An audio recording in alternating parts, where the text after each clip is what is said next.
Now, coming to you live from atop the Lavender Town Radio Tower, it's the one, the only, PUCL Podcast.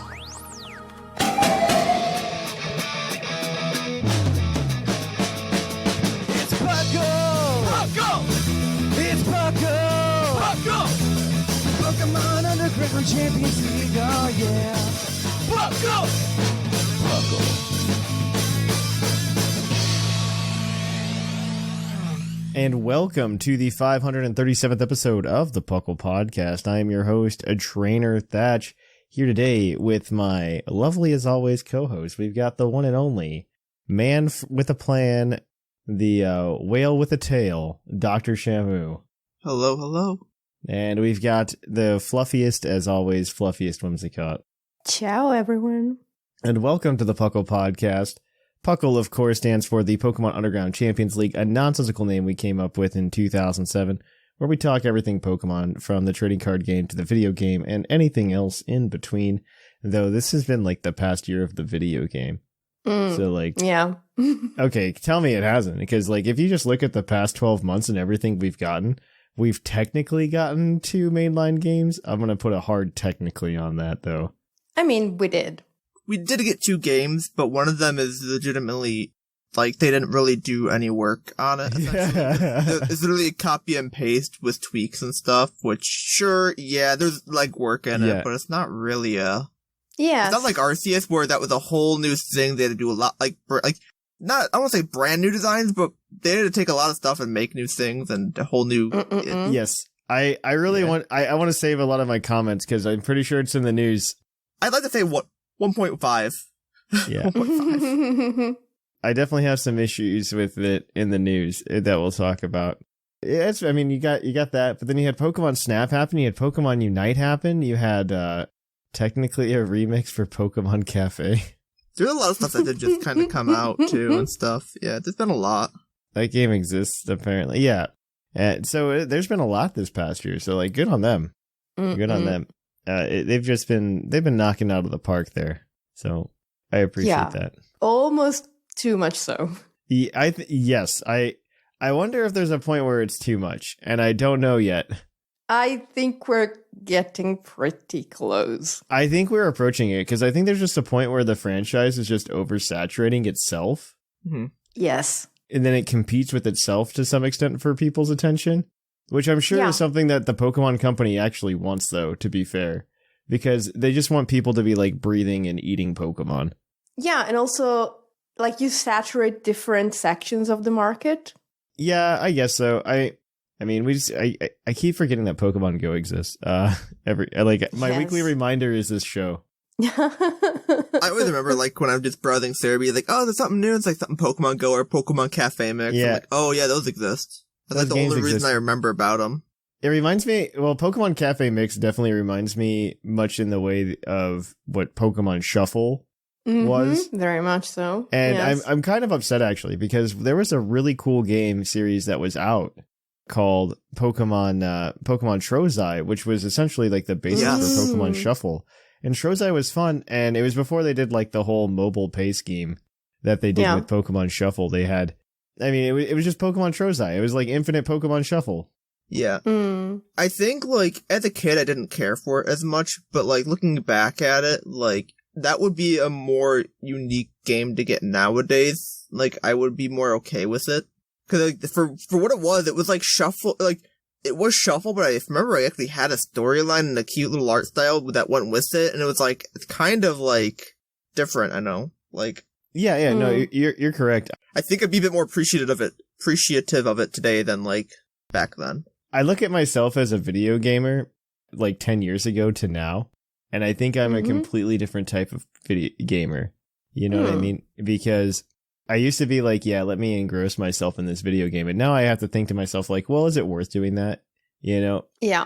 And so the games I pick are much more, what's the word? Oh my gosh.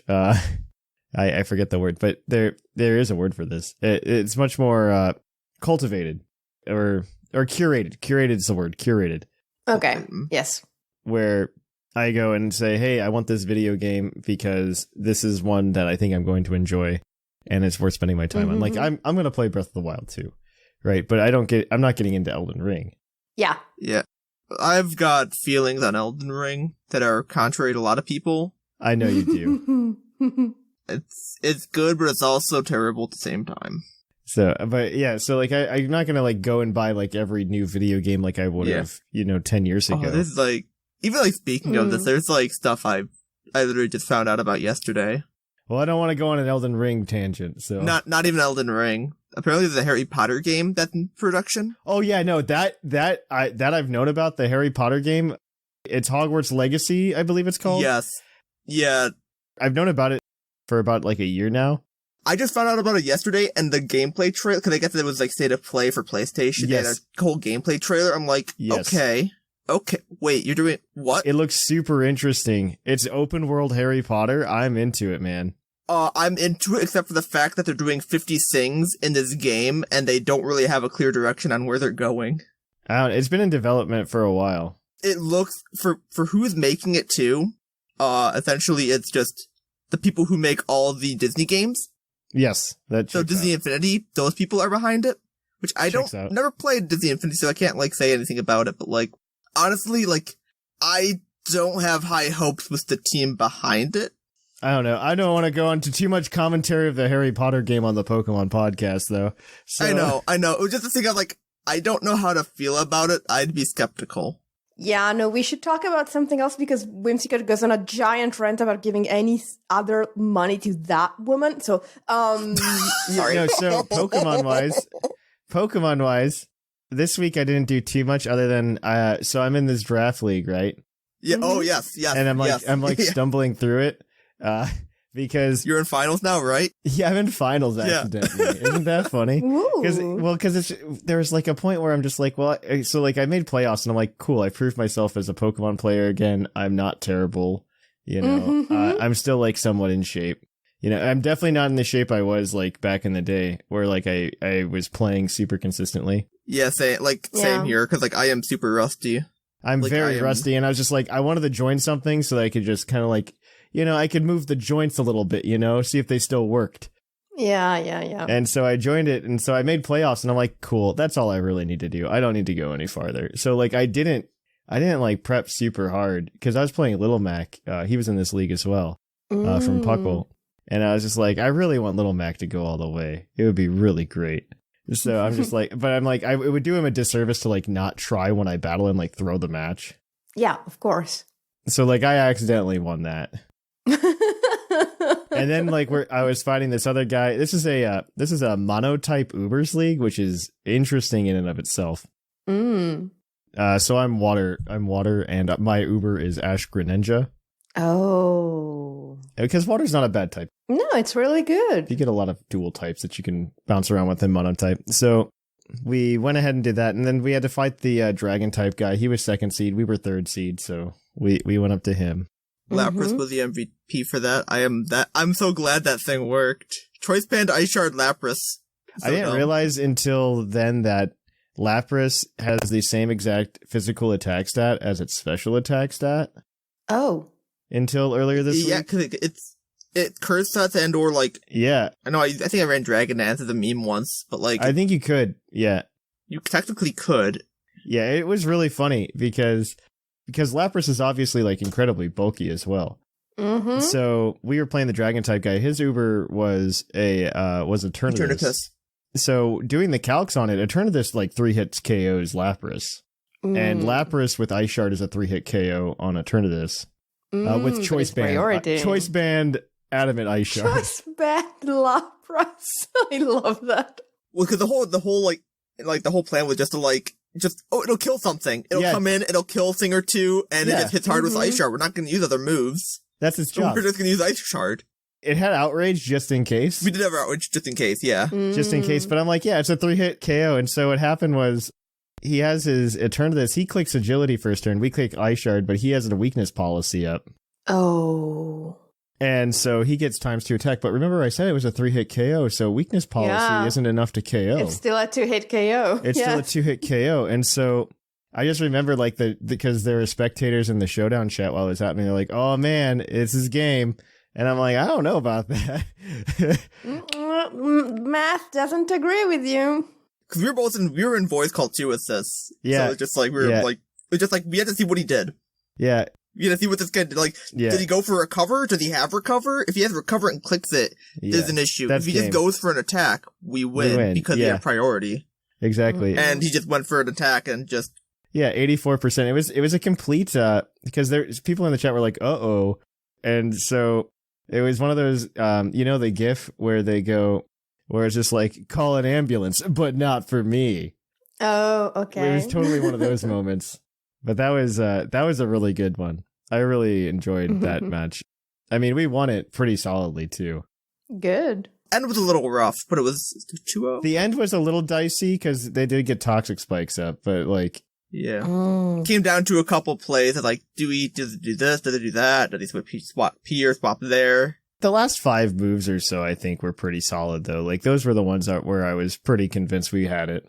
Yeah, it was more like 90%, but it came down to, what if pull something out of a hat and then we just lose, didn't know for sure. Exactly. Yeah, it went pretty well. I was pretty happy with that. So now I have to play again this week. And we have to fight the electric type trainer in finals. Ooh. So it's water v electric.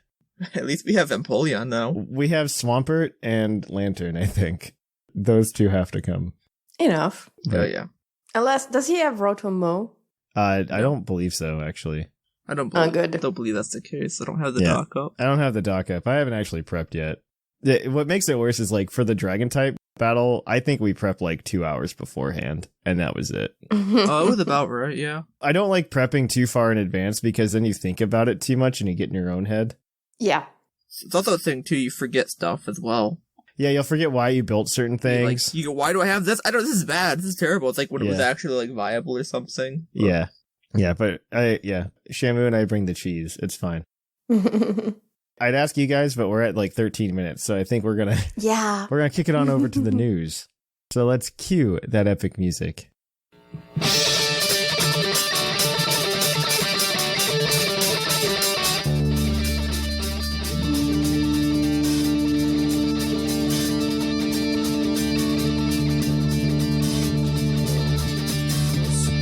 Coming to you live from the Lavender Town Radio Tower. This just in. And welcome to the news. There's a few things to talk about. I'll let Shamu kick it off. Yeah. So, the Worlds this year will be August 18th to the 21st in London. Just again, probably because they will have spectator passes. They will, yeah. They will have them. Yeah, they never got to do Worlds like the first year, I think, of Sword and Shield, did they? Or the second. The first two. Yeah. Well, yeah. So they never got to actually have them in London, like, to be with Sword and Shield and stuff. So. Yeah, they had, like, this really grand idea of having it in London, and then COVID was like, LOL, nope. Yeah, no. Yep. But also, I guess, just the other events, too. I think this weekend was the Salt Lake Regional or Nationals, or there's an event in Salt Lake for Pokemon stuff. It's a regional, yeah. It's a regional. I know some Poke people are there, so you might see them. Or you might have seen them if you were there and... Might have, yeah. Past tense. They're there. We're recording before this event have actually started. Grab your time machine. They are there while we're recording. They won't be there while you're listening. Maybe a certain Dolly Boy might be on stream, depending if he does well enough. If he does well. But yeah, I know a couple of people are there hanging out, so if you saw them, cool. Yep. If you didn't, well, not much we can do at that point. Yeah, we hope you had fun anyway. Yep. All right. Well, Whimsicott, next section. In Legends Arceus news, Legends Arceus received a small patch, bringing it up to version 1.1.1. And this fixed a bug where the shiny charm couldn't be obtained sometimes. So now everyone who meets the requirements can get the shiny charm, guaranteed. Wonderful. Thanks, Legends. You did it. Yeah, I love you, Legends. Patching the game to a point where everything works 2 days after I can perfect everything. I love you, our Legends. So no salt, no bitterness, no hard feelings. All right, for Sword and Shield, because that game's still relevant, there's a Wild Area event featuring a shiny Tyrantrum that should be running through March 27th. Thank you for having them over the last over a week now, Pokemon, so that we can actually mention them on the show. Yeah, I do like that they made them like 2-week events now. They're super happy. That was what they should have been to begin with, because they were like shadow dropped. It was really bad. Yeah. They were shadow dropped, and they were 3 days. They weren't even a week. They were like 3 days, and it's like, well. Yeah, they should at least be a week. Moving on, though, for BDSP, Date 1.3 is out, and it finally opened up the Global Wonder Trade Station. So now you can Wonder Trade. So we were talking about how Legends Arceus was doing okay, and we were talking about how BDSP didn't put a lot of work in it. To be fair, they didn't even finish the game. No. This is probably the update that finished the game, and that game came out in November. Yeah, they didn't. Which is insane. We still have at least updates later because of home. I think that's more of a home update than a BDSP update. Probably is, but we don't know. Yeah. Because it's still we're getting Darkrai sometime in the future. Say with April or something like that. That's actually, you get to read that part. Oh, that's what that thing is. Okay. I didn't know. Yeah. Whimsicott gets the other part. So there you go. More BDSP stuff. Yeah, so, okay, at least this one marginally makes sense for them to release it now, because Arceus is now available in BDSP, but only if you have completed the main quests in Legends Arceus. So if you've finished all of the main game in Legends Arceus, which, spoilers, means you have met and caught Arceus, you can find the Azure Flute back in your room at the beginning of the game in BDSP, and, well, you probably know where to use it. So have fun, and keep in mind, this Arceus is not shiny locked, so good hunting for those interested. I'm glad they didn't make it shiny locked. It's the same thing with Shaman too. These are the first time you can naturally get a Shaman or an Arceus shiny. Were they shiny locked in OG Gen 4? I don't know actually for sure. But again, we never got him in OG Gen. We never got Arceus in OG Gen 4. We never got Arceus, but we did get Shaman and Darkrai. I thought they could be shiny. Maybe I'm wrong. I might be wrong too. I don't know. It's just the fact that we don't get many opportunities at them at the very least anyways. So yeah.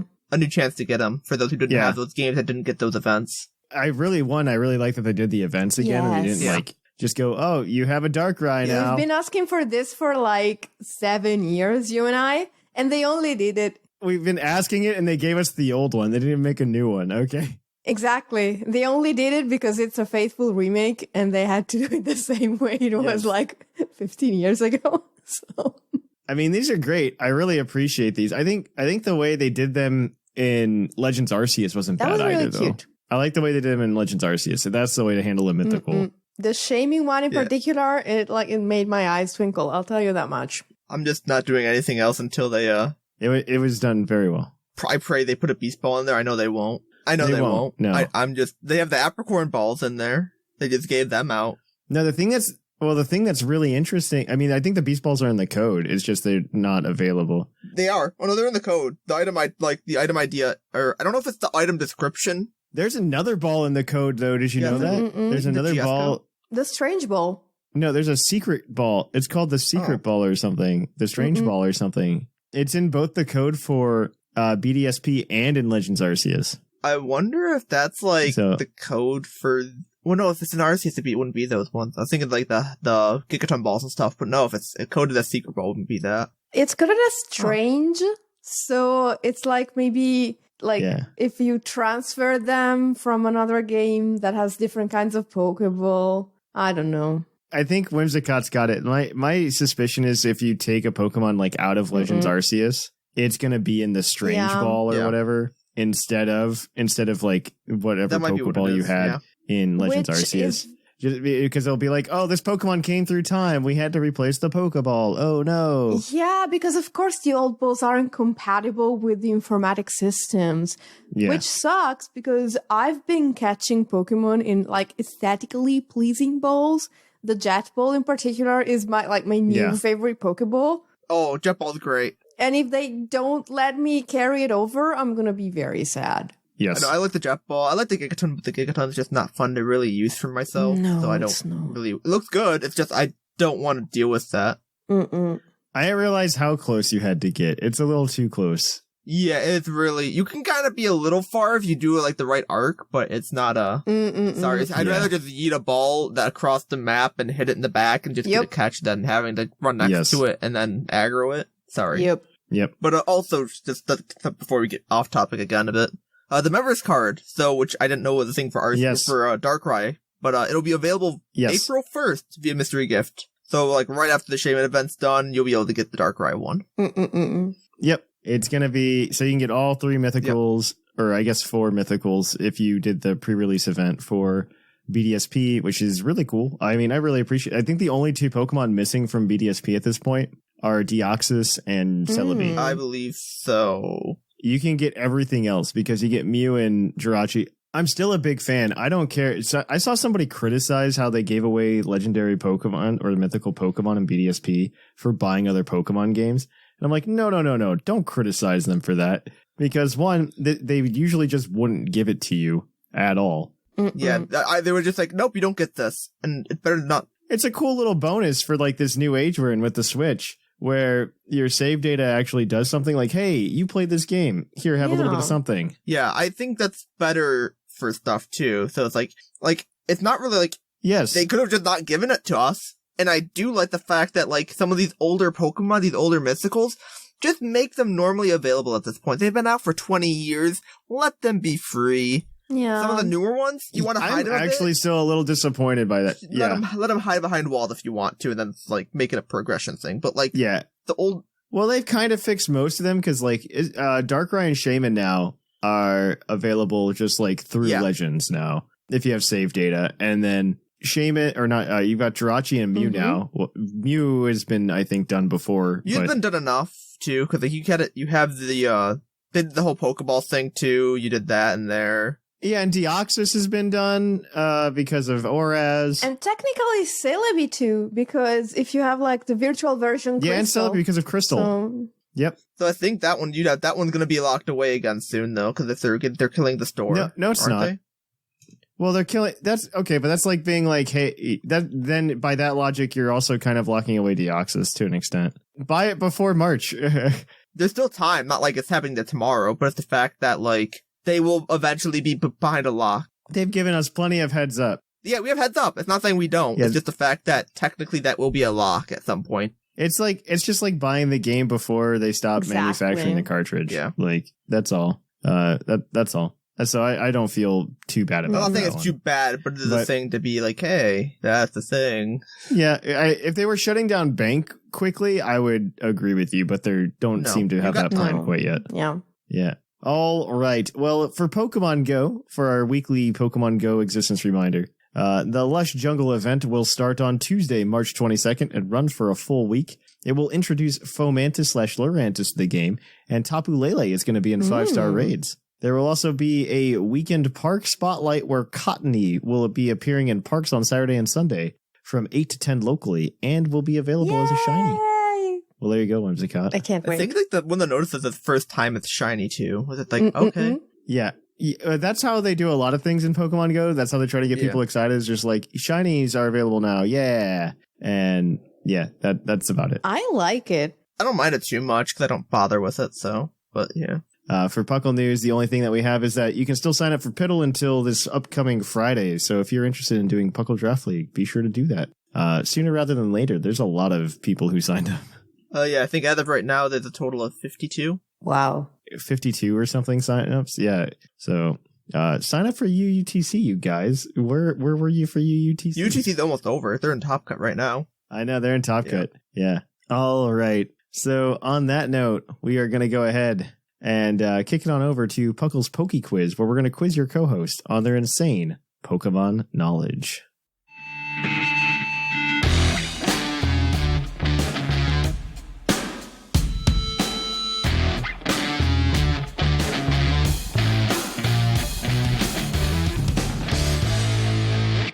Hello and welcome to the Poke Quiz, the part of the show where we quiz your co-hosts on their insane Pokemon knowledge. I'm Professor Snag with the rules. The co-hosts are working together as a team to answer 5 Pokemon-themed trivia questions that you, the listeners, have submitted on the Discord server. Each question is worth 1 point, with Pokedex and multiple answer questions worth more, for a total of 7 points. The hosts can use a free hint at any time. If they get all the answers correct without using the hint, they can cash it in for an 8th point. Thank you for that introduction. We are going to go ahead and get started. Our first question this week is going to be from Pokestin, and they ask, what generation of Pokemon in Pokedex order doesn't start with a starter Pokemon? That would be Gen 5 Victini? Yeah, Gen 5 with Victini. Yeah. That's correct. I read the question. I'm just like, I just like they're just going to answer this. In the Unova Dex, it's like number 000. It's number 000. Yes. Yeah, it's very interesting. There we go. Well, that's a good answer. That we're off to a good start. You guys are 1 for 1. Yay. Our next question is going to come to you from Gus. What is the only new Pokemon introduced in Legends Arceus that it's not a different form or evolves from a previously introduced Pokemon? Enamorus? Yeah, so essentially it doesn't evolve from anything. It doesn't, it's Enamorus, yeah. I'm reading these questions and I'm just like, oh, okay. Well, 2 for 2, guys. A short quiz today. We had a long intro anyway, so can't really. Yeah. All right. So your Pokedex question is going to come to you from Foxy, and they want to know. This is the first Pokedex entry. It's going to be from Pokemon Legends Arceus, and it states, while it still shoots water from its mouth, the drastic anatomical difference between it and its pre-evolution meant that for a long time, no one believed the former evolved into the latter. So this is the one for the latter? Octillery. Yeah, Octillery. It's Octillery. If I got it right, Octillery, yeah. I'm sure. I just forgot if it was, like, the first evolution or the second. But if No. I remember reading this and being like, oh, they actually included us whining about it in the Pokedex entry. I hate memorizing that game. They're terrible. Octillery is correct, by the way. So okay. It's easier than the other one. So, the other one was Pupitar that we had today, but we already did Pupitar not that long ago, actually. Yes. It's Pokemon Y Pokedex entry was the bonus entry for this one. And it says it traps foes with the suction cups on its tentacles, then smashes them with its rock hard head. Yeah, I know. Okay. So this next question is going to be worth up to 2 points for you guys. I'm going to need 6 of these answers. There are 8 total. Every 3 of them you get a point. If you get all 8, you get, you get bragging rights. This one is going to be from Gliscor Gamer. And Gliscor Gamer wants you to do the following. Name the 8 field moves that have never been HMs. Oh, okay. So Headbutt's one of them. You don't have to lock them in. You get 2 strikes. There are 3 strikes and you're out, right? Yeah, Headbutt, Sweet Scent. Those are both correct. I've never been Teleport, HMs. Dig. Yes. That's 4. And then there's soft boiled and milk drink technically. That is 6. Both of those could be used. I would have forgotten about them, honestly. That's 6. So you got both points. So the other 2 are just for bragging rights at this point. Yeah. I still want to try to think, because, Yeah. I'll give you a few minutes. We've got some time. We got to kill some time. We're on question 4 in 4 minutes, so. What can you do in the field? Because the ones I'm thinking of are they were HMs, though. It's that's not right. That's not that. Yeah, I keep thinking of stuff that was an HM at some point. What can you do? Were there other TM or tutor that were given out? I can't think of any because I'm not thinking about the moves. I'm thinking about what you can do with the moves. It's kind of where what were the weird mechanics in the game that let you do stuff? And I'm just shoot. Exactly, because if I remember correctly, aromatherapy doesn't work outside of battle, unlike soft boiled. So, I don't think I can think of anything, honestly. All right. I'm going to cut you guys off. Okay. We're going to go ahead and give you the last 2. The 2 you missed were Secret Power. Oh, right. And Chatter. Right, Chatter does, because when you use it outside, you can record the thing. Yep. Yeah. Those are the 2 you missed. Secret Power I feel bad about. Chatter I don't. Secret Power, Soft Boiled, Sweet Scent, Chatter, and Teleport are the answers. All right. Your next question, as always, is your base stat question. You guys still have the hint, but you've kind of been flying through this, so I expect you probably won't need it. So I had Shamu, so maybe not.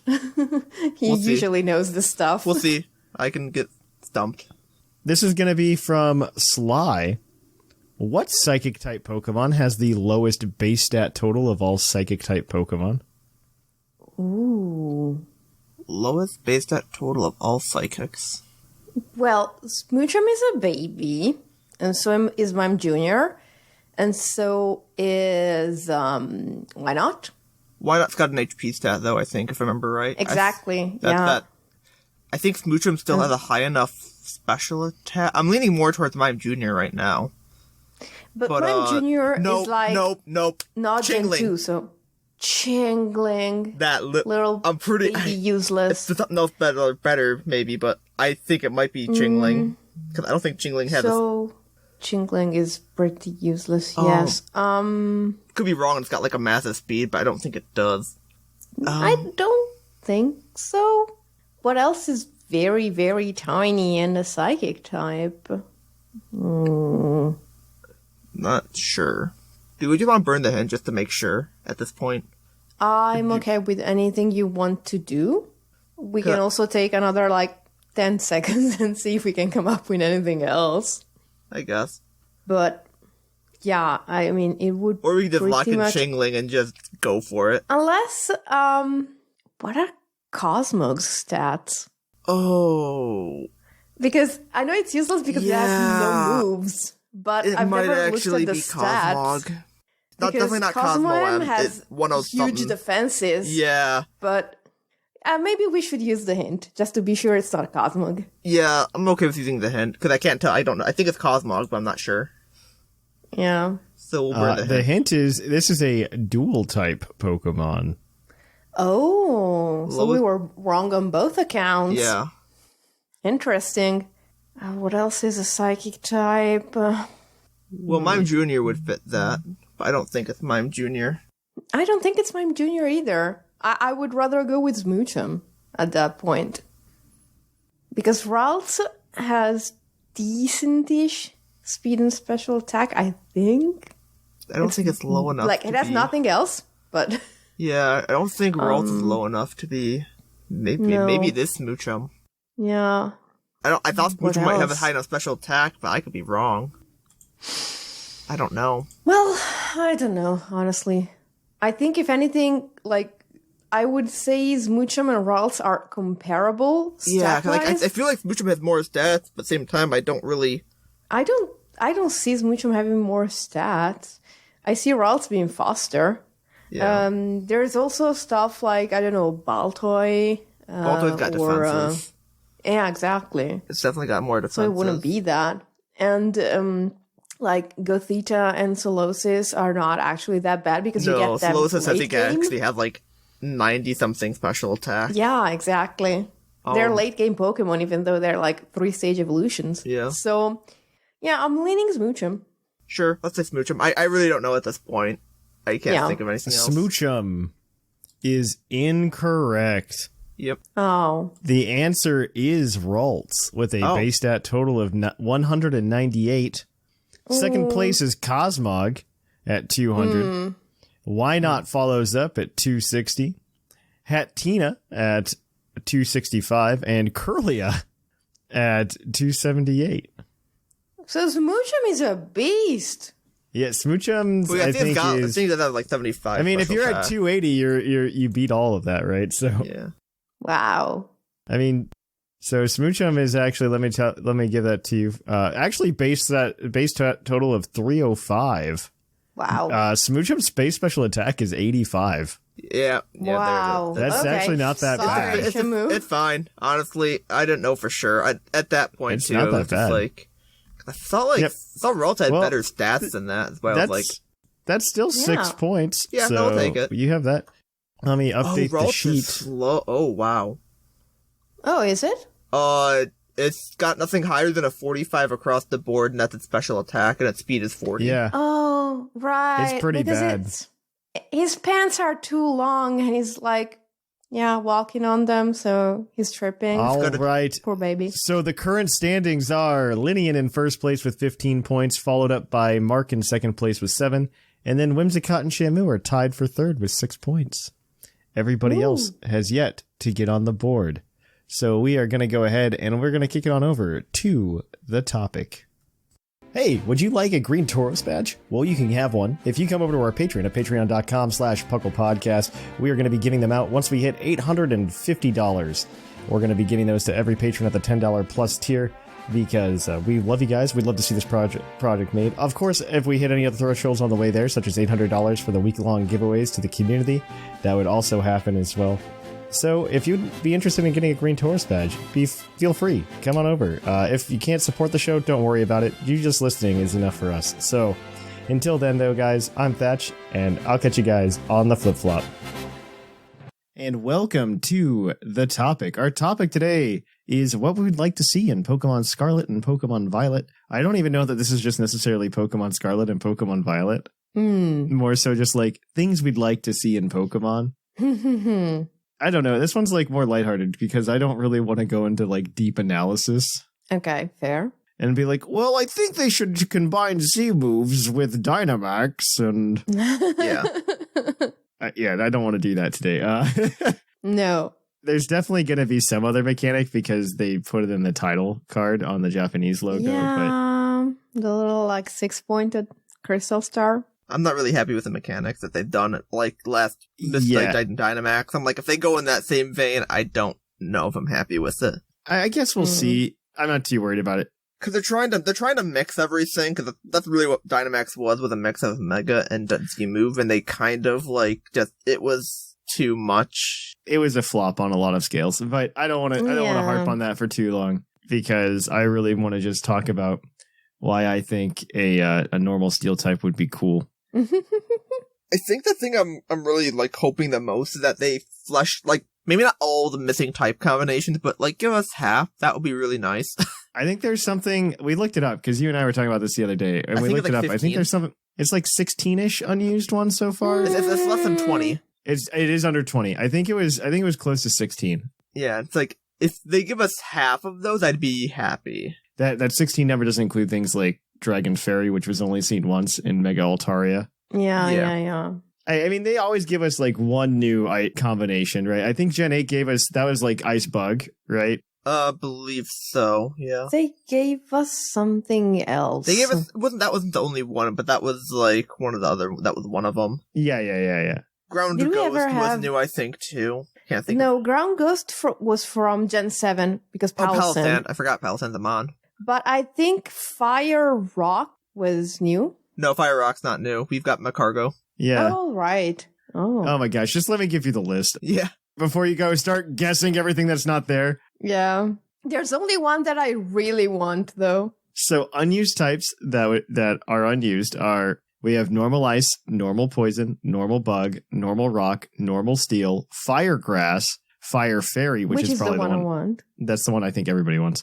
Electric fighting, which sounds cool. Ice poison, fighting ground, fighting fairy, poison steel, ground fairy, bug dragon, bug dark, and rock ghost are unused. The ones that are interesting, I think, are because there's also types that are only held by legendary Pokemon, which might be interesting. Not all of them, but some of them. Like fire water with Volcanion, I think would be an interesting one. Fighting rock, which is Terrakion, is only Terrakion.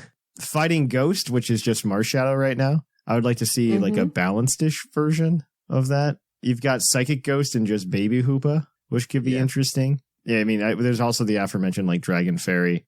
You have Kyurem's typing and Ice Dragon, and then technically Heatran's the only Fire Steel. Yeah. It'd just be nice to see some of these more, like, the one that we don't even have a single, like, version of. See them put out, like, a couple of, like... Yeah. I want to say half, but it's just an amount of them would be nice. Oh, you're not going to see half. Again, I'm just saying, like, like, that's me coping, like, give us half, like, but if we get, like, a fourth, I'd be happy still. Like, you know, just give I don't even think we're going to get a fourth. No. It's going to be one or two, because they're trying to drip feed this stuff now so that everybody's excited for, like, the next few generations. Like, oh, man, this Pokemon type's never been seen before. To be fair, I think some of the Pokemon, like, unique typings have been kind of lackluster in the past. Like, I think Gen 6 has, in my opinion, the worst record for unused typings ever. We got, like, Pyroar line and Helioptile line. Gen 6 gave us an entire new type. That is true. Combined it with several types, so... You did a whole new fairy type. You can't really... Yeah, I don't know. I still thought it was lame.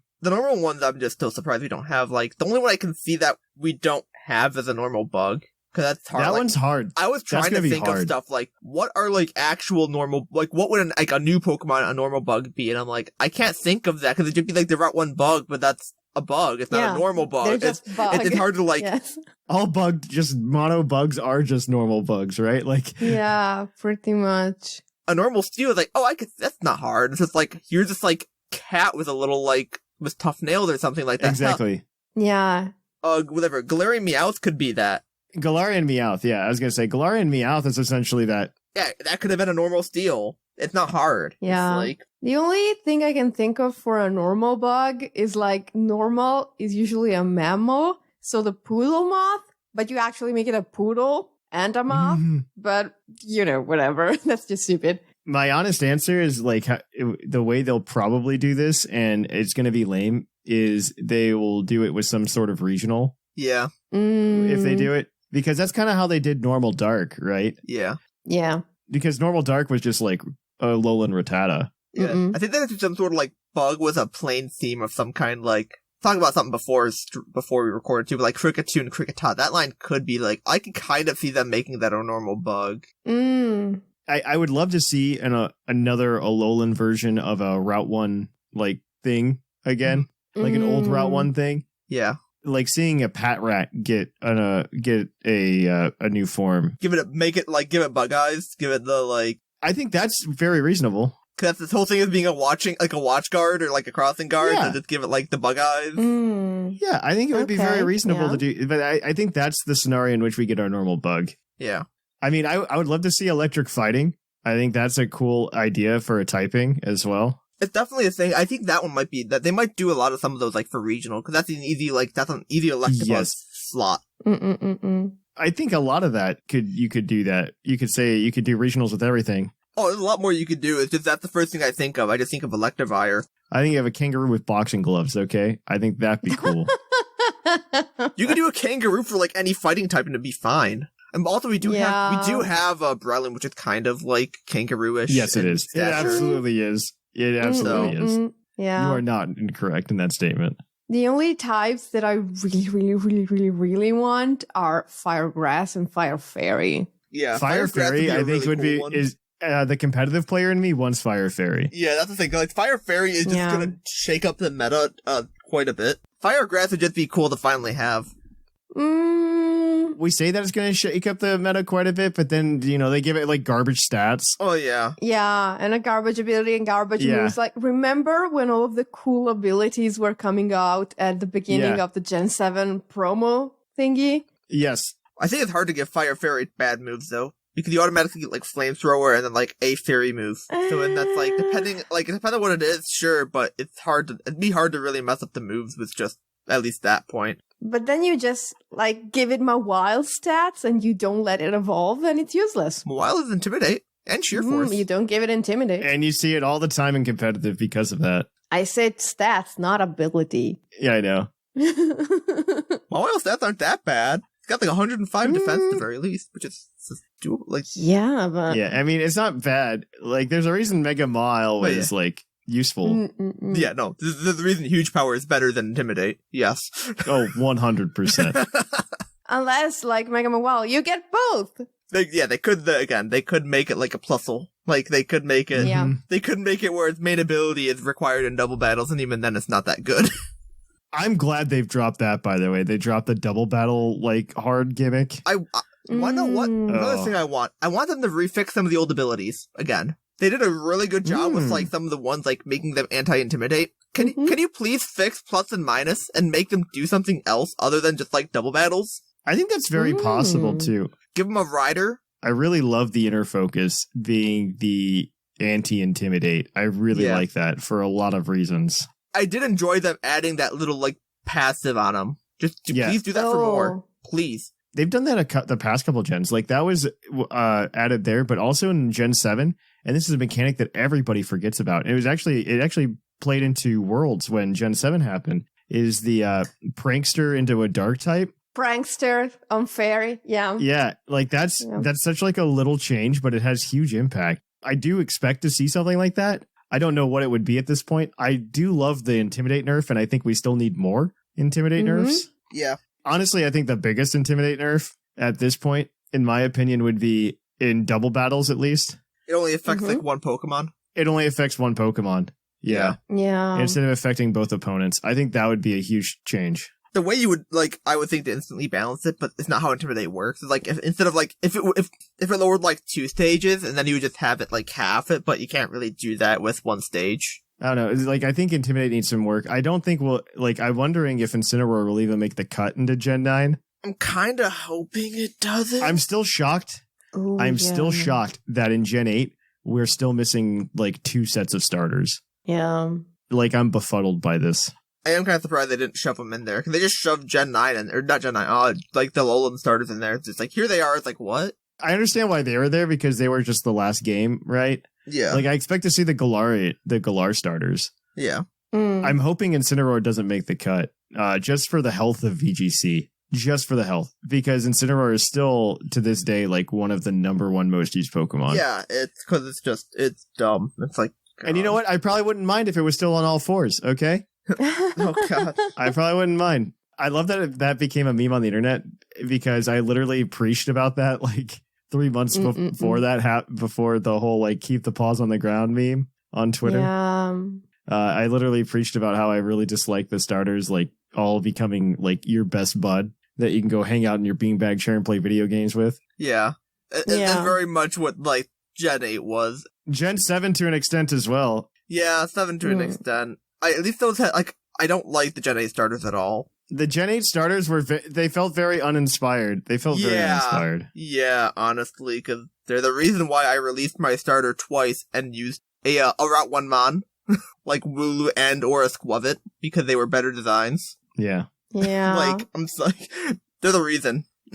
I like Sobble. I like Inteleon. The shiny for Inteleon is brilliant, in my opinion. But, you know... I don't want... Okay, so I'm playing Pokemon. I'm not playing... I like RP James Bond. You know what I mean? That's my problem with it. And it's what I want out of it, and I'll keep preaching this, and the internet agrees with me, is I want monsters as my starters. I would like a creature, not a humanoid, not an anthropomorphic animal. Like, if Fuecoco turns into just, like, a super muscular man... No. Or, like, King K. Rool or something, I'm gonna be very upset.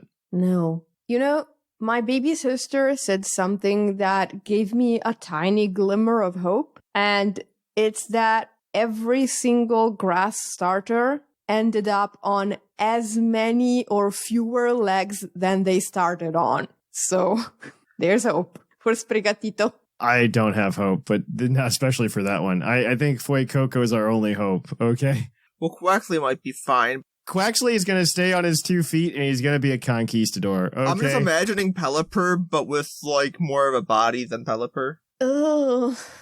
I'm imagining leaner Empoleon, but he's got a sword. I'm really, like, more or less, I'm really imagining the create a Pokemon, the Steel Water thing. That's what I'm imagining. About, yeah. Which essentially is just like that. It's just like, essentially it's just like a Pelipper man. Which is honestly okay. I can see I kind of like that design, honestly, for, like, a Pokemon. I just hope Fuecoco turns into something cool. I would love it. I did, yeah. These ones I actually kind of like more than the last, like, 2 generations. I more quickly gravitated towards these starters than I think the Gen 8 starters. I gravitated towards the Alolan starters just as fast as I did for the Gen 9 starters.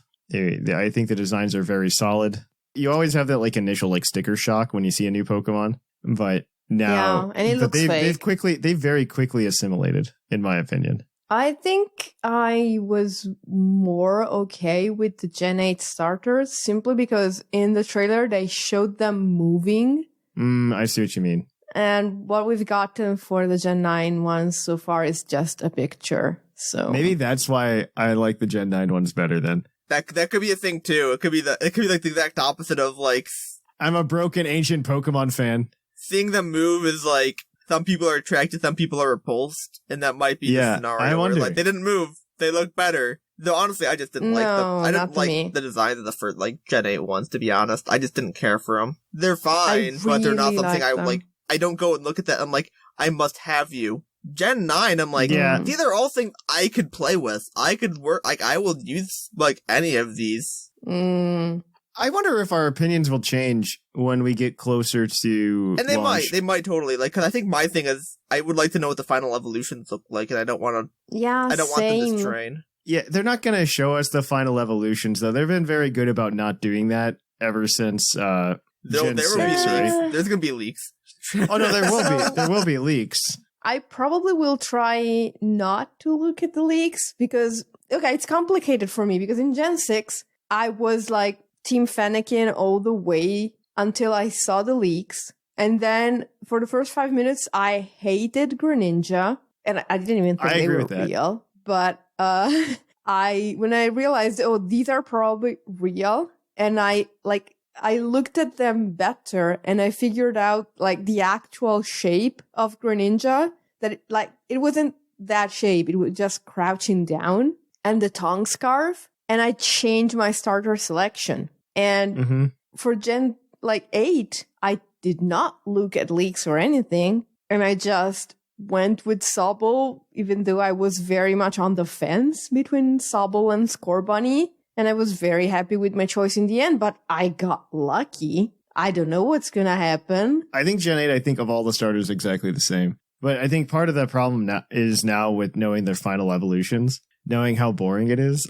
In the year of our Lord 2019, how do you think it's appropriate for us to just have monotype starters across the board? Come on, Game Freak. I guess it's been a while since we've had monotype starters across the board. Like, I think the last time that legitimately happened was Gen 2. Yes, it was. I think so, yeah. That's the only other time it's happened. I would argue that even Gen 2 was kind of boring in that regard. Very. Like, look at Meganium. Meganium's not doing anything cool. Meganium should have gotten fairy type. I love the little guy, but he's very, very, very basic. Yeah. And so I just thought this was very basic. I don't know. Maybe it was like one of those things where, because I think Sword and Shield was a very safe game for them to make at the time. Mm-hmm. And maybe that's kind of the theme they were going for. We don't want to do anything too... I was wondering if that's just like an overarching theme. Yeah, exactly. Oh, they didn't want to rock the boat too much. They just wanted to make something basic and simple and just they didn't want to go like, let's make an electric fire type as our starter. Like, I don't think they were just like, oh, hey, let's go uber crazy and let's do something really interesting. I think they were just like, hey, can we make a Pokemon game? Like a baseline Pokemon game. And I would say Sword and Shield is that. It's just a baseline Pokemon game. Yeah. Though I really would have liked it if Macrocosmos would have showed up like anytime in the story before the Darkest Day. Yeah, the story was the worst part of it, but again, it's just a baseline. It's just a like. That's all I ask for. Yeah. Like I think that's like the one improvement I would make and be like, yeah, this game's a little better. Because like you look at Gen 6 and we can, I think the plot of Gen 6 and Gen 8 are very similar. And that you've got one guy who wants to like do something really crazy. I disagree. Okay, go ahead. Okay, you're right. In hindsight, it's the same story, but the way it's presented to you is completely different. Yeah. So it looks completely different. Like, I still think Gen 6's story is pretty bad. At least having interaction with Team Flare before the climax made it a little bit better than just like all of a sudden like, oh, it's the Darkest Day, BT dubs. Yeah. Sword and Shield really went like, okay, you're at the very end? Well, guess what? I'm just gonna cause the apocalypse. Yeah, it's like 0 to 100. He literally says, for everyone's benefit. He was just like, yeah, no, this is for your good. Just so you know. Yeah. Even though the Darkest Day is a terrible event in history. No, I understand like the story. Like, the problem is like there wasn't a lot of it. So Pokemon games are really bad at subtext. Yes. So Sword and Shield, what the thing is Leon and Chairman Rose have an argument beforehand. About starting the Darkest Day, and Leon says, no, I'm not going to do it, that's insane. Then Chairman Rose does it anyway while the battle's going on to force Leon's hand. It wasn't the fact that it's insane, it's like literally wait a day. The reason he did it when he did it was to force Leon's hand because he was in public while he did it. Yeah. That was the reason. It's like the whole thing is like, let's finish the tournament, let's finish the gym leader thing first, and then we'll talk about this. And Rose is just like, no. Yeah, exactly. No, exactly. Because you couldn't wait like an extra day for the tournament to finish. It wasn't that he was trying, because Leon didn't want to do it in general. Oh, I didn't get that part. Yeah. It was literally just like, because I remember the Stack said something about that. Yeah, Leon didn't want to do it at all. He's just like, this is insane. He was saying, let's talk tomorrow because like right now I don't have time to make you reason on this. But again, this is why Pokemon's bad at subtext. What I would love to see in Gen 9, to like wrap this back in though, is to not have a plot that does that to us, where we have to have this argument about the subtext. Either Pokemon game be good at subtext, which I think they really actually were in Gen 7. Yes. It's a little too handholdy, but that is very interesting in that regard. But I would love to see more stuff sprinkled throughout. I understand they like want to do their big twist where they're like, oh, this person was evil all along. Yeah, there's no issue with the twist. Yeah, but we always see it coming like from before even we begin playing the game, so... No issue with the twist. It's the fact that, like, show us the actual enemy to a degree and, like, have us, like, actually encountering them instead of Team Yell, which is just a fan group, which is just, like, nothing, like, too bad. Like, if Team Yell was there, but, like, a side thing, too, like, sure, you wanna know what? That's cool. A little flavor in the world. But Macrocosmos was never there until the very end, and it's like, this is the actual evil organization. It's like, wait, why that? Like, where were you? Where were you this whole time? Team Yell is worse Team Skull. It is. They literally said, like, oh, Team Skull was loved. Let's make it again, but worse. Yeah. And Macrocosmos is worse Aethera Foundation. Yeah, honestly, it was literally like a worse version because, like, at the very least, they're both integrated at the time. Like, you have Team Skull, which was they were trying to hinder you because they're just Team delinquents. Skull. Yeah. They're delinquents. Yeah. They want to cause trouble and mischief. Okay. Yes. Team Yell was just like, we're a fan club. Yeah, don't hurt our waifu. Sure, I guess. And then Aether Foundation was, like, doing their whole other thing, and they, like, Lusamine roped Guzma. I can't remember how that whole thing is, like, roped Guzma in, but then also Guzma was like, I didn't expect this. It's just, I don't know exactly the whole connection there, but the thing is, was an amazing plot, in my opinion. They showed you the Aether Foundation earlier on. Like, you knew they were something in the background. You knew they were doing stuff. Macrocosmos, unless there's, like, a random person who said something, you don't find out about them until you're at the end game and they pop up. See, I just want a better story. So in D&D, I always find it's better when you run a game that you don't try to run complicated villains. Like, because if you try to run, like, these very complicated villains, like, the players usually get off track and they try to sympathize with them. And that's all good and fine for, like, a Marvel movie. For D&D, it's really hard to, like, get the players to actually do what you want if you do that. The best advice I've seen is literally just make them the most evil person you possibly can be, the enemy. Honestly, one of the stories that did something with a complicated villain in a sense was, like, Gen 5. I don't like Gen 5. But even then, Gen 5, like, real hard reversed on that, because you have the giant speech from Getsus at the beginning, and then immediately you follow up with 2 Team Plasma Grunts, like, kicking a Mona. Yeah. It's more like, it is reversed, but it's the fact of, like, hey, make this group complicated, but then show, hey, look, here's the mastermind behind said group. I think Gen 5 is the more appropriate way to do what they want to do. That, like, if you're gonna do it like that. That's what I'm trying to get at. Like, if they do it like they did in Gen 5, where, like, you've got one person who's organizing it all, but they're showing, like, 2 different faces, be two-faced. I think that's a more interesting thing to do. Because if you had Rose doing that, that would make Rose a way better villain. If he was like, yes, we're trying to do all this for the benefit of Galar, and then at the end it's like, well, I'm doing this because I need to also bring the thing back for the benefit of Galar, and you can kind of tell he's, like, a little deranged at that point, if that's the case. Like, there's a way better way to do it, and the fact, too, that they literally at one point go, here's an issue, go keep going on your route. That's a whole nother bag of worms. Yeah. And another whole bag of worms is just, like, it's just the fact of, like, if you're gonna have an event happen, let the player take advantage, like, let the player be part of that. Though, honestly, you technically did kind of do that event in the post-game, but even then, it's like... I like this conversation, but we should move on to something else. Yeah, right? Yes. I mean, types, I think, are interesting. I also think that a better story would also be interesting. It is in any Pokemon game, which we might get because this is open world, as they claim. Yes. Yeah, I'm not gonna put an argument out for or against open world until I see more of it. So I wasn't on the show a couple weeks ago when I wanted to actually address it. People, I think Breath of the Wild specifically has broken people's concept of what open world means. Breath of the Wild is open world, but it is not the definition of open world video games. So another good example of an open world video game is Grand Theft Auto 5, which I'm sure a lot of people have played at this point because they can't stop re-releasing it. Yeah, exactly. But Grand Theft Auto in general, like the modern version of it, is an open world game, but it does seal off areas based on, like, story completion. So that is something that you are allowed to do in an open world game. That does follow the definition of an open world game, and Pokemon can fall into that subset. I'd be okay with that in a sense. Technically, Breath of the Wild does it too. I think that's more what it's going to be like. So I think everybody being like, oh, no, it can't be open world. It can't be Breath of the Wild. Well, yeah, it's not going to be Breath of the Wild. It's going to be an open world game. Breath of the Wild's just an open world game. It's just very open world. And it shouldn't be. I'm kind of hoping it's a happy mix between like a normal game and Arceus. That's what I think it will be.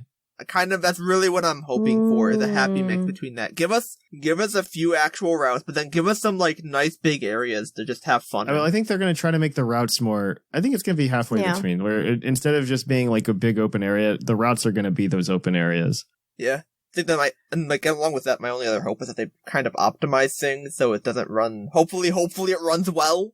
My best comparison for what I think it's going to be is going to be take the DLC from Sword and Shield, and instead of just having Sword and Shield mechanics, you just take all of that design and you plop Legends Arceus mechanics in it. That's my thought. Like, I want to see Legends Arceus stuff, just make it in there.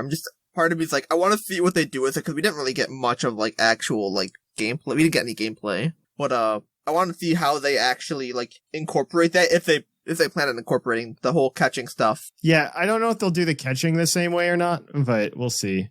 They already said that they won't. They said you have to battle Pokemon to catch them on the site.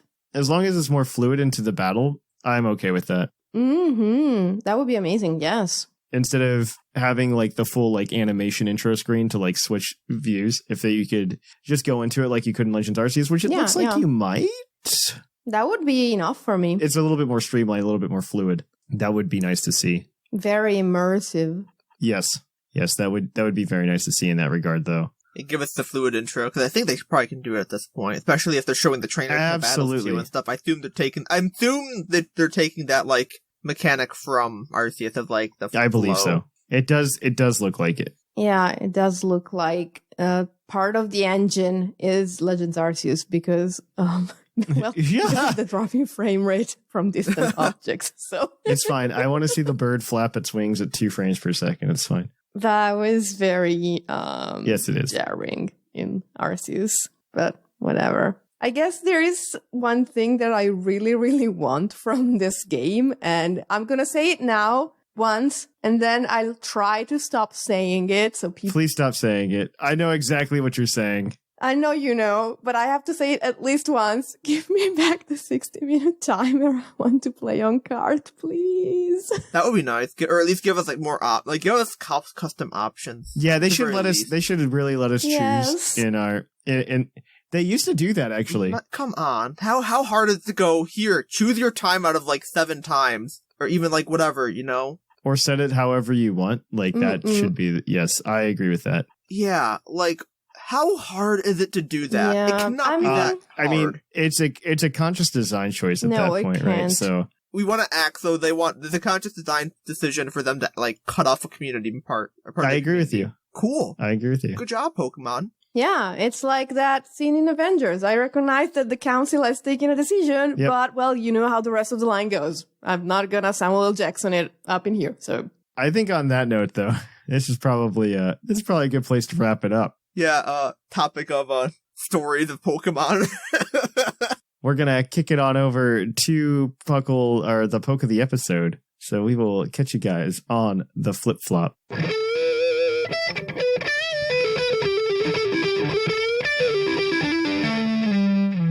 of the episode.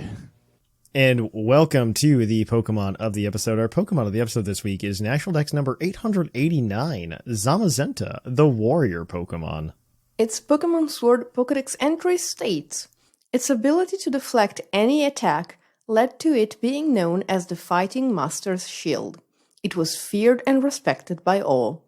Ooh. Zamazenta is today's Pokemon because forget Zacian. This is yeah, it's not better, but Zamazenta is obviously more defensive than Zacian. It does get like a decent speed stat as well, though. Base HP base HP 92. This is the crown form, by the way, because who's using not crown form?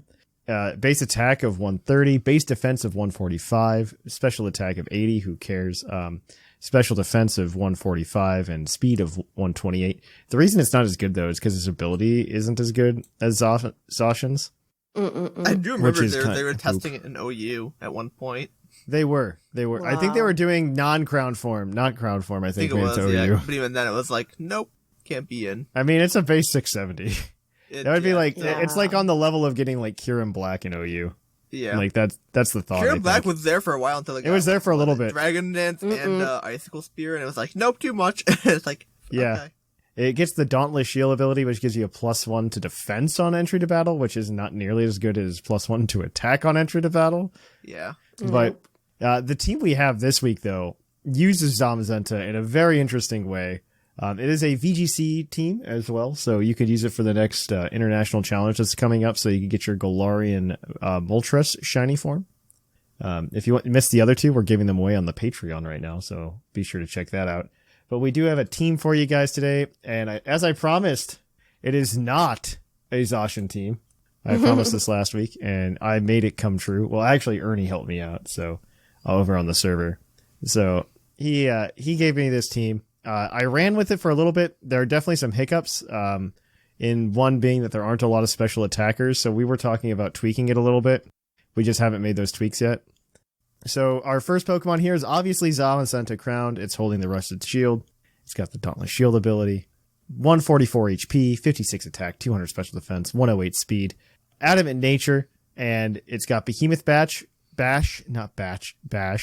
Wide Guard, and Crunch. The fourth move on it is Howl, which is really interesting because nobody uses Howl in competitive VGC typically. But Howl will raise your attack by 1 stage, but also your partner's attack by 1 stage. And so that kind of pairs well with the other restricted mon on this team, which is Rayquaza, with a Focus Sash. Airlock as the ability. It's got, which is actually really good for stopping things like Primal Kyogre and Primal Groudon, because it removes their weather effects. This is just max speed, max attack, Rayquaza, 252 attack, 252 speed, Jolly, we're gonna go fast. He's got Protect because it's VGC.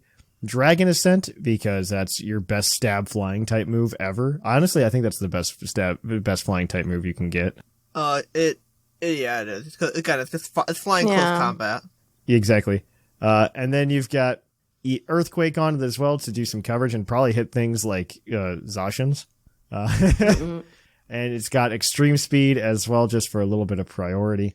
That's it's great. I love it. I love it because you could Howl with Zamazenta, give it some attack boosts, and then just go to town, click and Dragon Ascent and Earthquake. Yeah, Zamazenta's a nice utility. And so the options is pure offense. Zamazenta's a bit more I have offense, but I'm more utility in the long run. It has to be utility. It absolutely does. My only thing that I haven't is for Wide Guard and or again Howl. The Howl thing is it's kind of cute, and I like that it can do some fun stuff. It makes Rayquaza. The Howl is very cute. The Howl is very cute, and I think it makes a really decent core for this team particularly. So I definitely really enjoy it in that sense. I do think it needs some adjustments only because we need a better Incineroar answer on this team, and because Zamazenta takes super effective damage from Incineroar, and you get the -1 attack drop, so it kind of reduces Howl. So there are some issues, but nothing that can't be worked around. Yeah, another little just a little noticing too, it's only a little bit, but Earthquake, you only have 2 mon that can actually protect themselves from the Earthquake. Yeah, so it's mostly for going big. Oh, I assume it's just the fact that I see Earthquake for just coverage. Because you need those speed boosts too, because Rayquaza doesn't naturally outspeed like Zacian. Exactly. And Rayquaza is not running Dragon Dance here, so your speed control is our next Pokemon, Regieleki. It's holding a magnet. The ability is obviously Transistor. It has a timid nature because if you gotta go fast, you gotta go super fast.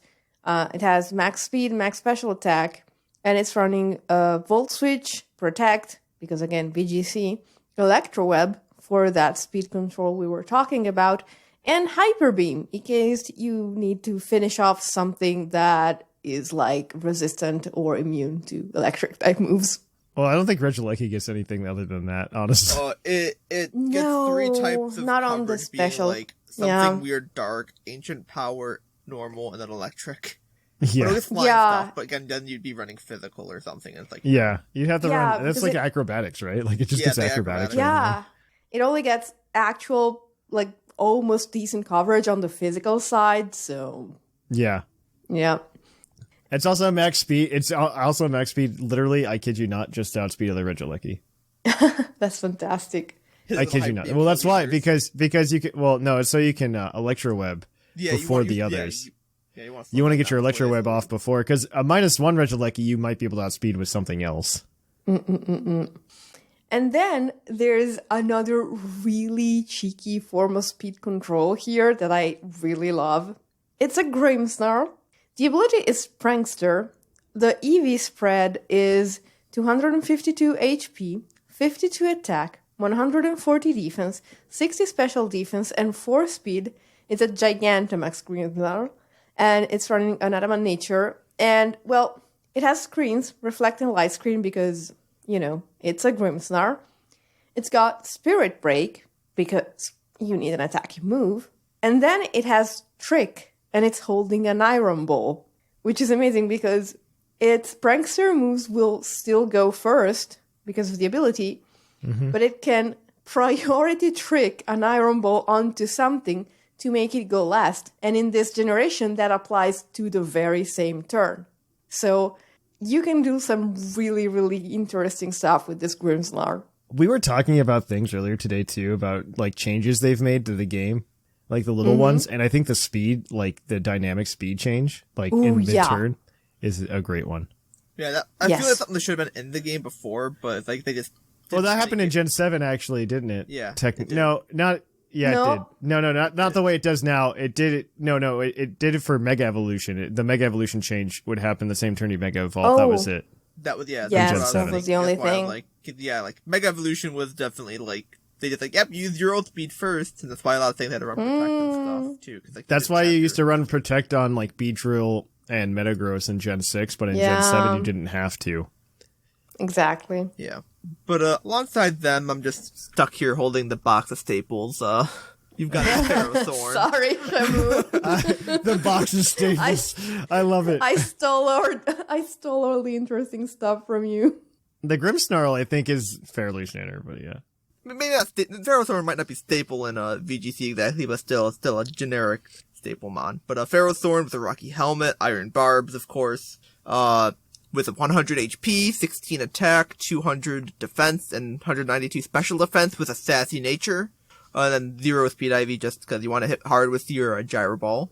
And then Seed, so you have Gyro Ball, Seed Bomb, Protect, and Leech Seed. And then alongside it, you have the infamous the man himself. I've never seen one of those on a team before. I've never seen a team with an Incineroar on it before. This is really original. Never ever. But I don't know why they call it a staple then. Couldn't tell you why. Incineroar was an Assault Vest and Intimidate, of course, with 200 HP, 44 attack, 252 defense, 12 speed with an Impish Nature, with Fake Out, Darkest Lariat, Snarl, Flare Blitz. Never seen before. I'm surprised they're running physical, not special. That's a little odd. Oh, God.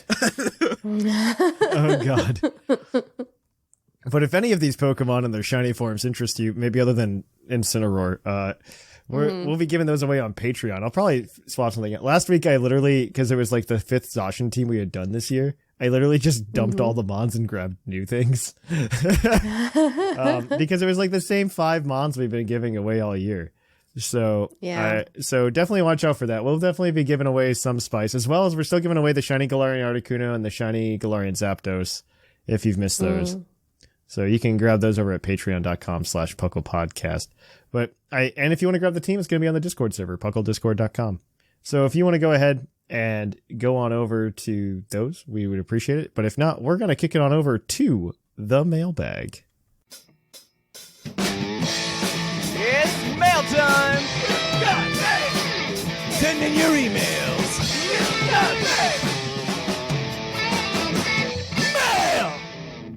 And welcome to the mailbag. The mailbag is the part of the show where you can email us at pucklepodcast@gmail.com and let us know what you think about the topic that we spoke about the week prior. Last week, we asked you guys what you thought about leakers. And boy, do you guys have some opinions. So we're going to get into these emails today. It's going to be exciting to do that. And see what you guys have to say. But more importantly, this segment of the show is brought to you by the fictional energy drink, a Green Tauros, the energy drink that gives you hooves. Hooves. And as always, we'll give out the Green Tauros badge to anybody who gives good conversation. So we've got a few emails from you guys today. Let's jump into it. Our first one is going to be from Sleeve himself. Hi, everyone. I hope you're all well and enjoying the cesspool of Scarlet and Violet leaks. I'd like to start by saying that the only leaks I care about in Pokemon are the ones far-fetched likes.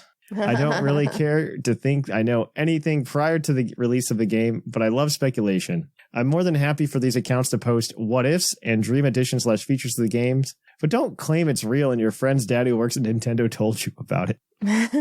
It's upgraded, okay, to this guy on 4chan told me about it, okay.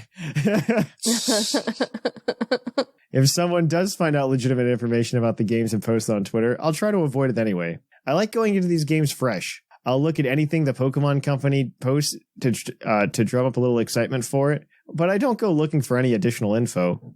Much like a captain in the Spanish Armada, I try to avoid leaks. It's actually really hard now. I realized, because our discussion last week, we talked about how leakers have essentially just become the new content because it's super easy to like pound it out. And it's really hard because you have people like A-Drive, one of the largest Pokemon creators out there, just like dumping these videos like, I read these leaks on Twitter. Yeah. Let me read them. And so it's very hard to get away from things like that. I don't know. It's definitely very hard if you follow any Pokemon content creators. Essentially, it comes down to the point of, like, you just kind of have to put blinders on and not look at any of the content until it's over, and or like, because if you're really being super cautious, you can't take the risk of it being real. Yeah, and what's worse is it doesn't even matter who you subscribe to on YouTube, because if you subscribe to Pokemon content on YouTube, it'll feed you somebody from the algorithm, and of course the video that's going to get clicked on is the one with, you know, the new Pokemon in the thumbnail. Yeah, that's what always happens. Like, the thing that really got me, because I wasn't really paying attention to any of like the videos that were coming out when PLA leaked earlier this year. But I was getting fed videos constantly on YouTube, like how to evolve Ursaring into Ursaluna and all this other stuff. Yeah. I was just getting constantly fed that by the algorithm, and I was just like, man, I don't really need to watch this. No. Because, like, one, the game's not out for another week, first of all. And two, for those leaks, I just looked at, like, the Pokemon, and I looked at a few of the interesting things that I wanted to see, like if there were any new Pokemon, what the new evolutions they left out, stuff like that. And that's about it. But like everybody wanted to watch like gameplay, and I had no desire to watch actual gameplay. Yeah, no, gameplay was not a thing I wanted to watch. When I go into a game, I just want to I like knowing what the new mons are, so I can kind of go in and look for stuff to like, okay, this is the coolest thing. I want to try to find one of these, you know, or like new mechanic. I don't want to know the story spoiler. I want to experience that myself, and like. I don't want like the Sun and Moon release cycle, but I would love to see more new Pokemon in the lead up to get me excited. Please no. Please no. Well, I don't want like. Okay, so I want like a happy medium between Sword and Shield and Gen 7. Yeah, because Gen 7 was like, you knew like the entire decks before the game even came out. Yeah. I agree with you, that's bad, but I thought Sword and Shield was too little. Yeah, there was barely anything that they revealed from Sword and Shield. I thought it was very little. I would have loved like a couple here and there. Like I'm talking like give me like one trailer a month with like 1 or 2 new Pokemon in it. So I get like 16 Pokemon all the way, you know? That's what I want. Yeah. I don't need much more than that. Than like 75%, you know? Yeah. Like there was not Sword and Shield, they were literally like, here's like 5 Pokemon in the first trailer, and then the second trailer was like, here's 10. And then never again. Gen 7's lead up there, we had like a trailer like every 3 weeks. Yeah. Yeah, it was insane. It was like every 3 weeks we were getting a trailer, and I think that's too much. I mean, it was kind of fun at the time, like for the ride, but then when you get to the game, you're like, oh, okay, never mind. You knew everything because you got every trailer. Every trailer was like the game. I really want something in between. Like, I just want something in between. That's all. All right, moving on though. This is Sleeve's email, not the Thatch Hour. But as for the validity of or reliability of leakers, they're all as unreliable as each other. Most of them cast a wide net in knowledge that they'll catch something. That's so true, though. If you bet on every house, you're guaranteed to win. Like, a lot of leakers are just psychics. I 100% agree. And the others may have one source that can get them a couple of scraps of genuine information about one game, but that source will dry up before long. I agree with that as well. That's why I say the last few release cycles, there's always like one guy who's just like, he had everything right the entire time. And then everybody like listens to him for the next cycle. And then, but they don't know anything about the next cycle. Yep. Oh my goodness. Did you see the latest tweet from Koo? Yes. It was the stupidest thing I've ever seen. I'm pretty sure Koo doesn't know anything about Scarlet and Violet. I mean, the best thing about it is that he clearly said, like 2 weeks ago, I will know nothing new until at least June because my source doesn't get any info until June. And then now he's come out with this tweet, which is like, this is what I'm going to tell you about the game, and you won't know what it means for a while. And it's literally like the kanji's less Chinese character for 3, which is 3 parallel lines. Yes. Like, you could connect that to literally anything in the world. Well, that's what Ku's been doing, if you haven't noticed, but that's fine. And say you're right. But it's like, it's a at psychic. least the other time. Yeah, exactly. The other times he was like, okay, this is like thinly connected, but okay, yeah, like there might have been an outcome that didn't fit that. There's no way there's an outcome that doesn't fit this latest tweet. And it's so dumb. Exactly. But man, am I just looking forward to a new game in a new region with some new Pokemon and hopefully no new battle gimmicks. Man, Same. I wish you're right. Keep on doing what you're doing with peace and love, Sleeve. No, the thing that really gets me is like in the new anime opening, like Ash has like all of the bands on in the Japanese opening. Yeah. Yeah, that's a little rough. I'm like, I know they're not going to bring that to the game, but I don't like that they're showing. Yeah. I see that and I'm like, man, I want that and I don't know why I can't have it. Exactly. I am also a little frustrated that he has a Mega Evolution bracelet and a Z-Ring, because in the games it is discussed that the Z-Ring actually carries the same energy as a Keystone for Mega Evolution. So just saying, inaccurate anime. It's fine. He's aiming for the horn. Yeah, exactly. You got C-Turn and sprinklers on. It's all fine. Anime, I know you've been very accurate to the games up to this point. Said no one ever. Imagine if Rain got rid of ground immunity. Imagine the shakeup. Oh man, that would be epic. All right, next email is going to come to us from Ember, and I believe Whimsicott has this one. Yeah, I do. Hello there, PUCL crew. I'm Ember, your local Irish potato salad and longish time listener, and I kinda want to talk about the topic from this episode. So here goes. Please do. I feel very mixed feelings about the leaker community. I feel as though on one hand, it's nice for people to see the new stuff early rather than waiting super long for the release. However, on the other hand, there are also people that would rather wait until the release of each game to find out for themselves. I personally am one of those people that prefer to wait, much like the person reading this email, because while it's painful to wait until I play the game, it pains me so much that I still haven't got PLA. The experience of playing through the game and figuring everything out is an experience you can only get once per game. Very true. And it's a very enjoyable experience that I prefer over going in knowing every single Pokemon character and major plot point. And I prefer to grasp that experience and hold on to it tightly until I've found out all there is to know. We are kindred souls, my friend. It's exactly the same for me. My job won't let me do this, okay? I did try to avoid most of the trailers for Gen 8. I mostly failed, but I still tried, even though I do the podcast. So, As for the people that prefer to know as much as they can before they start playing, it can get quite complicated. People then have to know which leakers are the most reliable, none of them, along with how reliable they are. Not reliable whatsoever. It's super safe to just not believe anything anybody ever says. This is coming from a jaded old man. Yeah. I don't believe leakers. I believe the data mines and the ROM dumps. Yes. That's what I thought. That's what I wait for. I don't look at these leakers and go, "Oh, you've got an idea. You're right." I go, once you've got a ROM dump, I go, "Give me the files, give me the data, let me see what we got." Like that's when I start actually looking into stuff. Once we actually have the stuff in front of me, that's actually I do like speculation, but this is definitely a different breed. I would like more. We don't have enough to speculate off of, really, though, other than just a single gameplay leak, not leak, but basic trailer. Yeah, in my opinion, the leakers actually ruin speculation because they insert spurious data that then people go off on, and so it ruins everything. And they think it's real, and then you're just you're basing your speculation on something completely false. And then you're screwing everyone else's speculation because they go, "This leaker said this, so it has to be right." And so then you're trying it skews everyone else. And it's horrible. It's literally a leaker going, "Here's my speculation, but I'm giving it to you as if it's fact." And it's not. Yes, Seth. Armored Evolution. It's awful. Anyway, the email goes on. And even then, there is never a perfect leak that gets every little detail right. let it be cut content, or they were just outright wrong. For people that prefer to look at leaks, they must be able to trust leakers so much and know what looks the most real, which is almost none of them. So yeah. I just follow for honestly entertainment at this point. I don't even, I'm not entertained.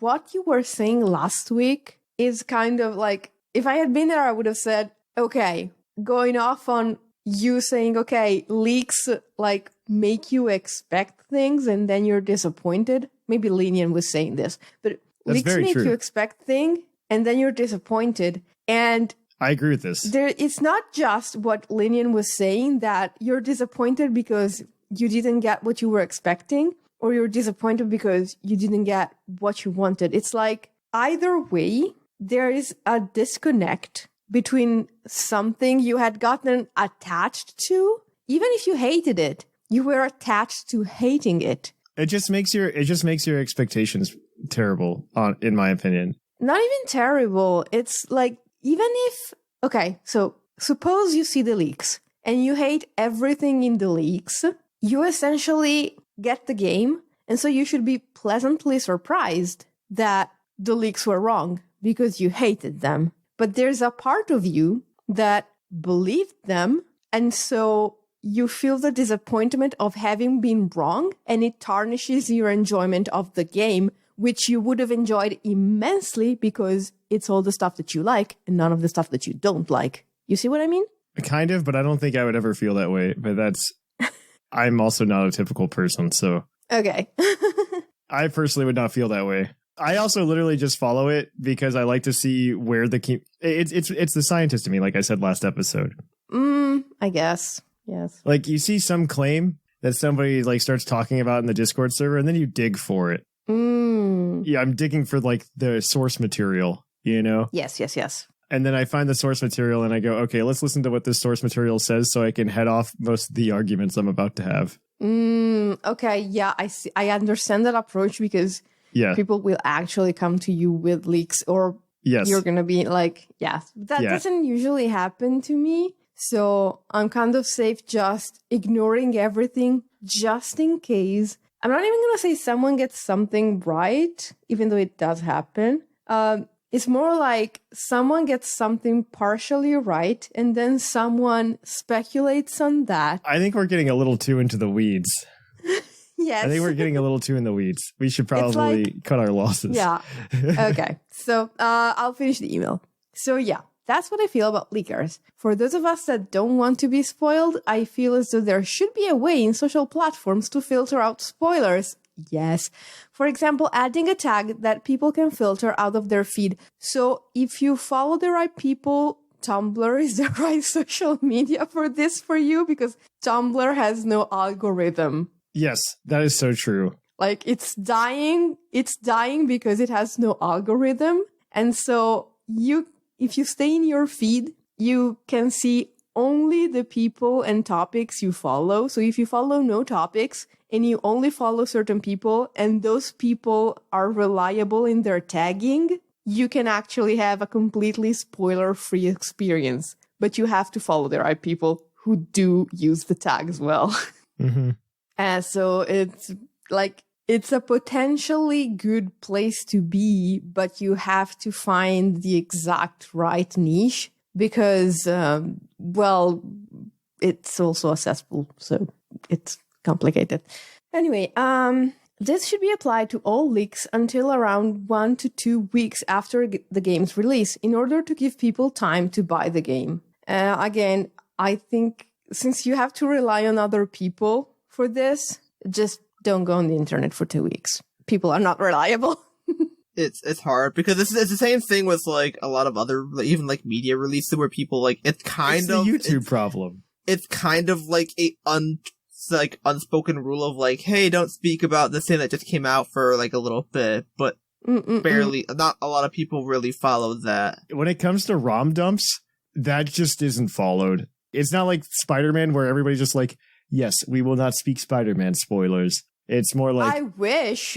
I know everything about this freaking movie and I haven't seen it yet, and I don't go looking for spoilers. Well, okay, there's like a 2 or 3 week grace period, and then they just go off on it. I knew it like 2 hours before the movie came out in my country. I don't follow anything about this, and the spoilers were literally everywhere, untagged. It was a mess. Anyway. Ember finishes with, so that's it for me, PUCL Crew, Ember, Irish potato salad, and like there's little icons of the Irish flag and potato in the salad. I love it. All right, well, thank you for that one. Our next one and our last one today is going to be from Big Cat Bruce. All right. Hello, PUCL friends. I hope you're all having a wonderful weekend and enjoy a great start to the week. I really enjoyed your timely discussion on leaks and leakers because they are dominating the attention of the Pokemon community. They really are. They are. Mm-mm. First off, I don't really mind all the theorizing and fabricating because if nothing else, the Pokemon community is extremely creative. Evidenced by some amazing ROM hacks and fake mons, fan fiction, aka fake leaks, is always enjoyable to read. Most of the time, I take everything with a huge grain of salt and assume it is all fake, so I didn't get my hopes up. I will admit, though, I was a bit crushed to find out the starters were monotype when a fairy fire fairy bunny had been talked about so many times. It would have been cool. Cause, like, again, you do, like, there is a lot of speculation in the community. Like, that's the thing. Like, everyone speculates. It's just, I think the issue is that you've got, our speculation is being turned to people trying to leak. It's people chasing clout and taking their speculation and then turning it into clout. Yeah. That's the issue right now. It's just people are doing that instead of just, what's the word? Like, safely speculating, I guess, instead of putting out lies. Exactly. Like, they're not being genuine about it, which could be nice. They could say, hey, I know nothing, but I think this and this makes sense. Yeah. And this and this would be cool. And then there could be like a clean, honest, and open discussion about it. But, you know, you would get like maybe 12 likes instead of 600. And so people don't do that. It's sad. That's exactly what it is. Yeah. I think that's more what it is than anything else. To continue on, though, I hope that TPCI won't have as slow as a news release cycle for Gen 9 as they did for Gen 8. I firmly believe that contributed a lot to the rise of leakers because fans just want information. The fact that the game released and we didn't get an official reveal of the starter evolution until nearly a month later was a bit frustrating. That's actually a good point. I think that might be part of it. Yeah, that's what I was saying earlier. Because, well, Gen 7, I don't recall a lot of leaks. The only one that happened was the final starter evolutions because those were like some of the things that they did not show us in the lead up to it. Yeah, but there was almost nothing to leak because TPCI just showed us everything. Yeah, like that. I wonder if that was their strategy. That might have been, honestly. No. TPCI messed up in a lot of ways though for that game anyway. Yeah. We don't know what they're thinking half the time anyways. Well, they gave us the demo and they didn't scrub it. Yeah, that didn't help. Yeah. We got everything data mined from the demo. Yeah. Ultimately, the leakers, both fake and real, likely won't stop. The best we can do is remember to keep our hopes in check and don't ridicule the new game because they don't live up to the false expectations set by internet trolls looking for social media clout. Mwah, perfect sentence. Yes. Last, with the end of March coming, here's a bit of fun. What do you think will be a fun April Fool joke that TPCI could play on us? Some thought that I had. T's new box art's coming soon, then it's just a scarlet-colored Bidoof and a violet-colored Bidoof. Announced pre-orders are available for a single game, the double pack, or a brand new complete edition where you start the game with the Pokedex already complete and all badges earned. All Pokemon plushies will now be produced on a 1-to-1 scale of the Pokemon in-game. Yes. Okay, so they already have this. They actually already have this in a lot of places, actually. I mean, the Marie plush is one that we like, the $500 one, but even if you buy like they do have starter plushes that are like quote unquote life size. Oh yeah, the trainer size. Yeah. The trainer size plushes are all the 1-to-1 scales. Yeah, they do make it for things. Yeah. They do actually make that. Yeah. That is something that exists. I would love to think that they would do like an April Fool stuff, but they really don't. They don't do it, and I think it's best that they don't. I really think it's best that they don't. I think the one we got was I think the Bidoof stuff was an April Fool's joke, I think, but that was about it. I don't remember. Okay, I could be wrong too. It could have been just Bidoof Day. I don't remember when exactly they did the whole. They did Bidoof Day in that was in July. They did Bidoof Day. Was that July? Oh yeah, it was. It was like in July. Yeah. And they rickrolled us with it, which was amazing. I love that. Thank you so much for your time and commitment and consistently excellent content. Big cat. Thank you. Big cat Bruce. All right. Did we get the green tourist badge to anybody? Ooh. I don't know. They're both good. I like 2 of them. I liked all of them. Yeah, me too. What, does Sleeve already I think Sleeve already has, that's why I could be wrong. Does Sleeve already have it? If Sleeve doesn't have it, you just want to give it to everybody? We'll give it to everybody. Everybody gets it. Everybody wins. Sleeve already has it, yeah. Everybody wins. Woo! Cool, I'll do that right now because they both are on the Discord. Perfect. All right. And if you want to email us next week at pucklepodcast@gmail.com, let us know what you would like to see in Pokemon Scarlet and Violet. I'm kind of interested to see if you guys have a wish list. So please send that along. Frostbite. I forgot to say that earlier. Frostbite should be in there. Give us Frostbite. I think with the nuances of the game, it doesn't work out exactly the way everybody wants it to. Maybe not, but I just don't give us Drowsy. All right, but if you want to keep up with us throughout the week, you can come to our Discord server at pucklediscord.com. You can also keep up with us on social media at Twitter, Facebook, and Instagram. You can also go ahead and follow us at Twitch at twitch.tv/thepucklepodcast, where I stream on Tuesdays. You can also come and check us out at youtube.com/pucklepodcast to watch some YouTube videos. We can, of course, always you can always support the show by checking us out at patreon.com/pucklepodcast, where we give out Pokemon. You can help us decide topics for the show. It's a really cool place to be. So on that note, I think that's everything. I've gotten that spiel down really quick now. Yeah. We can, yeah, right? I hated how long it used to be. Yeah, I usually space out at this, yeah, and I was like, oh, we're back already? Exactly. Good job. So welcome to that. But also, we are going to head on out for the day because I have been Trainer Thatch. I've been Shamu. And I have been the fluffiest Whimsicott. And here in the Lavender Town Radio Tower, it's closing time.